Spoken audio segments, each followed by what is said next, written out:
étudiants dans les meilleures conditions mu des nag la ñu wax ci mbirum góor jigéen defe naa ñaar ñi ci wax kenn ki moom il est téméraire waaye duma ko tontu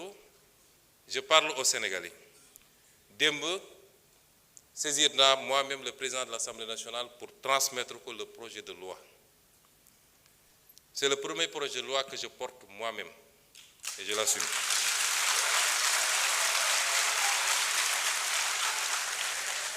dañu wax ni li tax criminaliser ñu ko loolu ñi mu intéressé woon ñu koy xeex mën nañ ci waxtaan ku mu intéressé wul woon démb tey amoo droit wax ci tu es disqualifié ñooñu mu intéressé woon nag ñoom ñëpp ba ñu dajee c'est le lieu mu féliciter ànd sàmm jikko yi ak ñeneen ñu yëngatu ci lii ñoom ñëpp ba ñu dajee ñoo dëppoo ni mën nañu am lu ñu bëgg en restant le truc au niveau de délit mën nañu am lu ñu bëgg wala lu ko gën sax moo tax projet bi ànd sàmm jikko yi déposé dañ ko bàyyi ci délit projet bi ma def te sukkandiku ci loolu ak leen luñ ci yokk dañ ko bàyyi ci délit lañ ca bëgg nag dinañ ko am ba mat sëkk ñi ciy wax ci opposition ma wax leen lu leen ci tax a jóg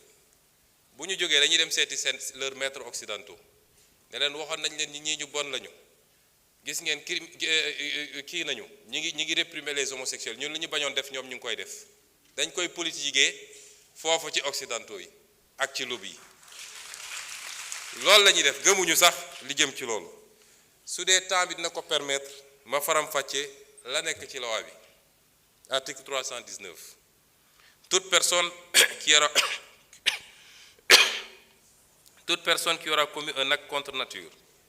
sera punie d'un emprisonnement de 5 à 10 ans donc et d'une amende de 2 millions à 10 millions de francs loolu la ñu wax sans préjudice des autres peines. Si l'acte est commis avec un mineur, le maximum de la peine sera prononcé. Le juge ne pourra prononcer le sursis, ni réduire l'emprisonnement au-dessous du minimum de la peine prévue à l'alinéa 1 du présent article. Loolu verrouillé nañu juge bi ba moom ci boppam mënatul bàyyi nit mu dem ni mu tuuti 5 ans yi dina ko wax ni mu tuuti kon loolu soxlawoo criminaliser pour am ko ñu teg ci ni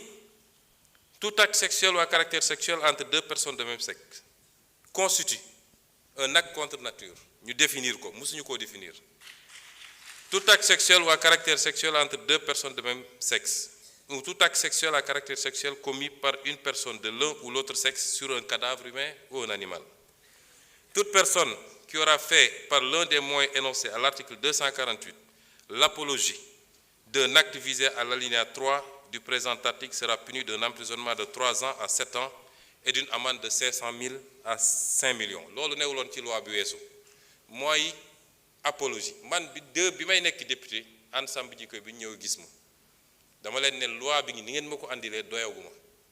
parce que une loi ne doit pas créer de l'insécurité juridique te loolu dinaa ci dellu si ma ne leen en tant que député du ma ko wote moo tax boobu wotewu ma ko woon suñ ko toggaatee nag ba mu mel ni mu war a mel kenn du ma ci njëkk ñu tegaat ni kon apologie bi ñay def la ñuy def dugg ci internet bi wala góor yi daje sol seen marinière def seeni truc am na ku ma ne ndax taaje boon bokk na ci loolu la ñu wax ne loolu bokkatuñu ensuite ñu ne constitue l'apologie d'un acte contre nature toute représentation publique par la parole, l'écrit, l'image, le geste, le son ou par tout autre procédé quelconque tendant à promouvoir l'homosexualité, la bisexualité, la transsexualité, la zoophilie, la nécrophilie ou toute autre pratique assimilée. foofu dañu am na ñu jàpp ne dañoo def dugal ci ay détails homosexualité dafa ëmb lépp bu dee bu jigéen bi la ñuy wax lesbianisme bu dee bu góor ñu ne gay wala xam lan donc su ñu nee homosexualité yóbbu na loolu yépp ñu ne toute personne qui aura financé ou appuyé le financement mosu cee bokk parce que xam nañ ni li gën a aggraver affaire bi mooy xaalis bu bëri bi ci gars yi di distribuer ci la ñuy appatee xale yu bëri ba ñooñu mujj nekk nag ay habitués li ñu wax ci feebar bi beneen affaire la et yeneen loi ñoo ko criminaliser yeneen loi ñoo ko pénaliser kuy transmettre feebar volontairement am na yeneen loi yu ko pénaliser loolu du rek diggante ñi ñuy tuddee borom ñaari tur yi waaye diggante hétérosexuel sax nit mun na dem di transmettre volontairement moo xam góor la moo tax jigéen la moo tax il faut ñu détacher ko ñu ne donc toute personne qui aura financé ou appuyé par quelque moyen que ce soit une personne, un groupe ou une activité en vue de promouvoir ou de magnifier l'homosexualité, la bisexualité, la transsexualité, la zoophilie, la nécrophilie ou toute autre pratique assimilée sera punie des peines prévues à l'alinéa 5 du présent article. Toutefois, n'entre pas dans le champ d'application du présent article les actes accomplis par les structures et organisations de santé dûment agréées dans le cadre des politiques de santé. loolu tam dafa am ñoo xam ne seen liggéey ci loolu la màcc ñooñu mënuñ leen boole ci loi bi may profité nag di wax ak nit ñi li xew ci réew mi rafetul nekk di génne ay bulletins de santé jàmbur le statut sérologique des gens ñooñu léeg-léeg dañoo am njaboot seeni doom ñemeetuñu dem école ce qui se passe dans ce pays-là est inadmissible instruction secret de l'instruction amatul diggante enquête bi parquet juge d'instruction tous les PV sont dans la rue kan moo jox nit sañ-sañ mu ne diw am na cancer wala am na sida wala am na lii et ça ana procureur dañu war a interpeller tout de suite ñu koy def c'est des familles qu'on est en train de détruire par l'irresponsabilité de quelqu'un boo xam ne peut-être moom la mais doomam il n'a pas demandé ça léegi bu demee école ñu ne kii papam moo dafa am sida est-ce que moom amul sida au nom de quoi on le fait ak ñi nga xam ne dañoo jàpp ni ñoom la yàlla wàcce pour ñoom ñu wax ci lii ñoom dong am na ci ñu jàmbaar macha allah am na ci ñu ëppal moo tax am na ci kenn koo xam ne bi ma déggee ñu ne jox nañ ko sécurité dama ne ministre de l'Intérieur dama jëli sécurité bi parce que kenn sant ko muy génne ay liste di joxe ay turu jàmbur nañu waxante dëgg lii c'est une prérogative régalienne état ak ces structures ñoo koy gérer waaye xam naa liste beeg te suñu la nee andil preuve doo ko andil loolu tegul fenn nañu bàyyi loolu ñu teg ci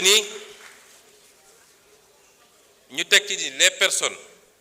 déclarées coupables des infractions prévues par le présent article seront privées des droits énumérés à l'article 34 du présent code pour une période de 10 ans à compter du jour où les peines principales sont devenues définitives. On parle ici de perte de droits civiques. Toute personne, moi je me donne wax léegi, qui aura dénoncé par l'un des moyens énoncés à l'article 248 l'un des actes prévus au présent article sans en apporter la preuve sera puni d'un emprisonnement de 2 à 5 ans et d'une amende de 500 000 à 2 millions. Parce que nous nous permettre aussi du rek dénoncer sans preuve mais jóg nit romb la nga ne gis naa loxo bi daf koo damm nga dem naan damay dem këram boo ko defee yoon dal sa kaw ñu ngi leen di gërëm di leen sant. Vous avez 2 minutes de plus. Monsieur le ministre. Il vous reste 2 minutes, hein? Oui, c'est 32 minutes.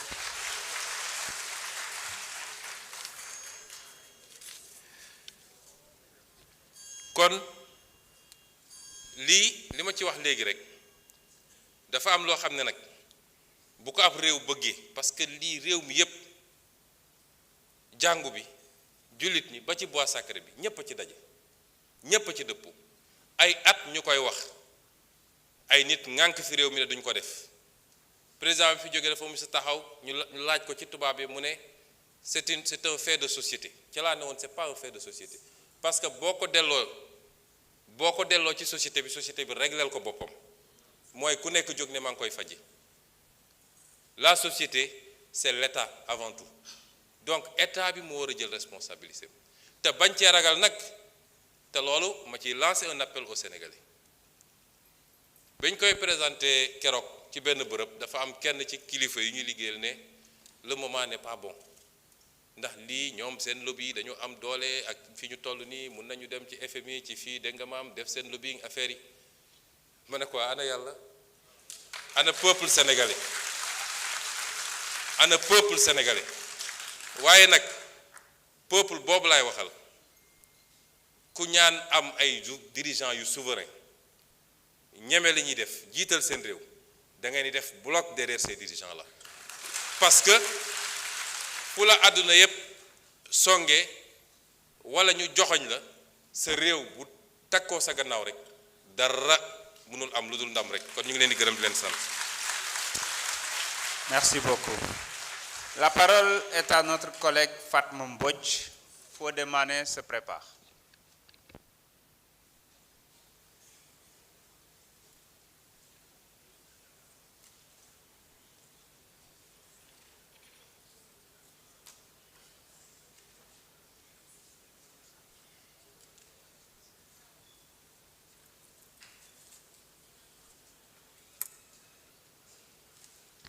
Bismillahirrahmanirrahim. Assalatu wassalam ala khairu rasoul. Merci beaucoup, Monsieur le Président, Monsieur le chef du gouvernement, Mesdames, Messieurs les membres du gouvernement, mes chers collègues. Je ngi leen di wax assalamu alaykum di nuyu mbokk yi fi teew yépp presse bi ak mboolem askanu Sénégal di leen dalal te di leen ziar ci weeru koor gi.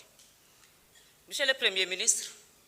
dafa mel ni jamono ji buñ naan question d'actualité ay mbir yu bari lay doon yoo xam ne dañuy lëmbe société muy ay jafe-jafe yoo xam ne askan wi dañ koy jàmbat waaye nag ba leen di féliciter ci njàmbaar gi nga xam ne yéen a ngi koy def boobu ba léegi fekk ngeen fay jafe-jafe ak ay manquement àdduna mel noonu jagul waaye rawatina réew mi fi ngeen ko jëlee toogu leen nag seetaan toogu leen tam di jàmbat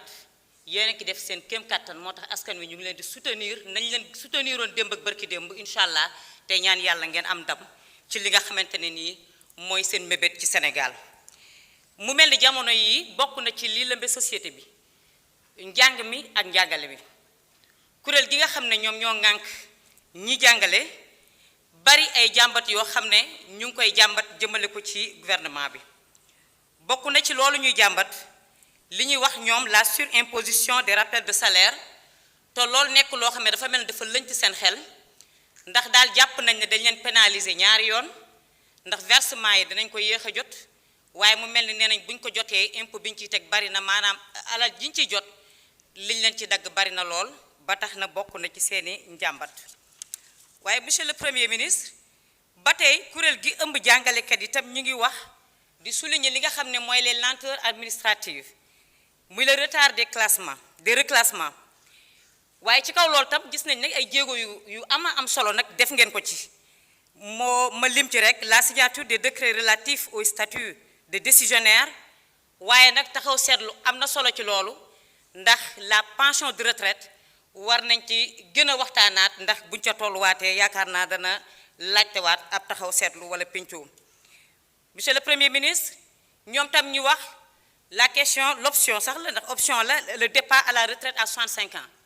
ñu ngi retraité à 60 ans ñu jàpp ne 60 ans nit ki ñaari moo ànd ak xelam ak kattanam ñu bëgg ko yóbbu à 65 ans loolu itam mën naa am di valoriser li nga xam ne mooy expérience bi ñu am ci li ñu cumulé yépp ci seen parcours waaye en tant que membre de la représentation nationale foofu it man dinaa ci am ak jàngat ndax loola du am impact boo xamante ne nii dana feeñ ci xale yi nga xam ne les jeunes yi nga xam ne dañu taxaw ak seen diplôme te bëgg a jàngale wala bëgg a liggéey ak it ndax gafaka réew mi àttan na loolu muy la soutenabilité budgétaire waaye ba tey jàngalekat yi tam ñu ngi jàmbat la rémunération ñoom jàpp nañ ne c'est inéquitable avec des disparités entre statut entre corps yooyu yëpp daal jàpp nañ ne mbir la yoo xam ne dafa jóoru ci seen kaw te jàppewuñ ne dëgg la gu nekk ci ñoom les maîtres contractuels les maîtres et les professeurs contractuels ñoom it janvier dafa am décret le président waxoon dafay généraliser l'indemnité de logement ñu jàpp ne ci la ñu bokk waaye nag nee nañ daal dafa mel ni wax nañ leen ne bokku leen ci ndax du ngeen fonctionnaire ñu nangu ko ay non waaye ay agent de l'état lañ jàppe seen bopp am na sax ñu leen ne du ngeen ay non fonctionnaire mu mel ni tamit loolu ñoom bëgg nañ am ay leeral ndax contractuels yi ñoom jàpp nañ ne ñoo gën a néew doole ci système éducatif jàpp nañ ne tamit ñoom la ñuy yóbbu fi gën a sori kon ñoom tamit yelloon nañ loolu nga xam ne mooy indemnité de logement kon bu fekkee jotuñu ko am sax ñu leen di wax ne dañ leen koy defar sous forme de rappel loolu itam ñu bëgg ci am ay leeral monsieur le chef du gouvernement maa ngi lay laaj ci revendication yi nga xamante ne ñoom ñu ngi koy revendiquer ñoom jàngalekat yi li ma ci bëgg a laaj rek mooy quelles mesures concrètes urgentes yan pexe yan jumtukaay yoo xam ne yu dëgër la yoo xam ne yu jàppandi la fi mu nekk nii moom ngeen fas yéenee yàgg ngeen a pencoo yàgg ngeen a waxtaan ak ñoom def ngeen ay jéego ma waxaat ko waaye naka ngeen fas yéene defaat ak ñoom ngir surtout le droit de l'élève ci perturbation yi nga xam ne suñu doom yi ñu ngi koy am loolu noonu ñu mën ko saafara ba nga xamante ne dinañ mën a wéyal seen njàng def seen i devoir def seen i composition ak seen i examen ci li nga xam ne mooy ak dal loolu maa ngi la koy laaj te ci kaw tam li nga may tontu maa ngi lay laaj tam ndax am ngeen jumtukaay yoo xamante ne nii di ngeen ko teg ngir di waxtaan yi gouvernement bi di waxtaan ak kuréelu jàngalekat yi di mën di gàttandu yu ni mel lépp rek ngir waxtaane ko ba nga xam ne du ñu yegg si fii nga xam ne mën na sooxeel suñu ñaagi doom di leen sant di leen gërëm bu baax tey nag saat bi tubaar fakkaal la fees na dell